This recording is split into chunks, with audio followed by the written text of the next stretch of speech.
కస్త్వం బాల బలానుజః కిమిహతే మన్మందిరాశంకయా యుక్తం తన్నవనీతపాత్రవివరే హస్తం కిమర్థన్యసేః మాతః కంచన వత్సకం మృగయితుం మాగా విషాదం క్షణాదిత్యేవం వరవల్లవీ ప్రతివచః కృష్ణస్య పుష్ణాతు నః.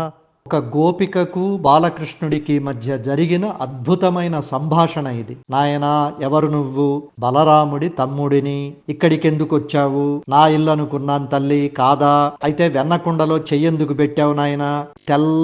తెల్లటి చిన్న ఆవుదూడ తప్పిపోయింది తల్లి, ఇందులో ఉందేమో అని వెతుకుతున్నాను. నువ్వు గట్టిగా అరవకు, అరిస్తే అది తప్పిపోతుంది అని అన్నాడు. ఎంతకు తెగించాడు ఈ పిల్లాడు అని ఆశ్చర్యపోయిన గోపిక మొహానికి వెన్న పూసి పరిగెత్తుతున్న కృష్ణుడికి నా నమస్కారం.